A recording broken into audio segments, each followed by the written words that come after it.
नुआपड़ा जिला खड़ियाल ब्लॉक बरपदर ग्राम अश्विन बेहरा परिवार को न्याय प्रदान दाबी नहीं बरपदर गांव ठारू एक विशाल पदयात्रा बाहरी खड़ियाल थाना घेराव कर पूर्व प्रस्तुति अनुजाई दलित अधिकार मंचर राज्य सभापति कमलचरण तांडिक आह्वान क्रमे आज शह शह महिला और पुरुष एकत्रित हो बरपदर गांव बाहरी दीर्घ 5 किलोमीटर पदयात्रा कर खड़ियाल थाना को धसई पशिबा उद्यम करथिले। किछि समय पाई पुलिस और आंदोलनकारी मध्य धस्ताधस्ती हेबार मध्य देखा मिलता।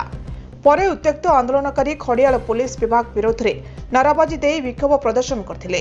सूचना अनुसार गत मास 20 तारिख दिन अश्विन बेहरा मृतदेह केनाल पश्चरू मिलता।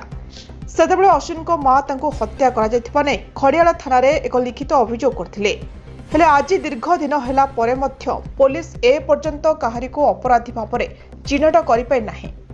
एथिरे पुलिस कार्यशैली और पुलिस टाळटुळ नीति को सह अपराधी को घंट घोड़ाउथबा नीति को कड़ा विरोध करा जायछि।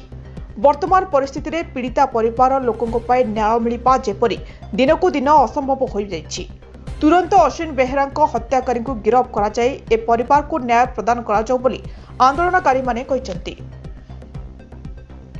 अपरपक्षे तदंत चली भूल कौन निर्दोष दंड न पाऊ प्रकृत दोषी दंड पाऊ आहरी किछि समय दिंतु निश्चय दोषी गिरफ हो दंड पाइब बोली खड़ियाल एसडीपीओ प्रतिश्रुति देवा परे आंदोलन प्रत्याहृत होइतिला।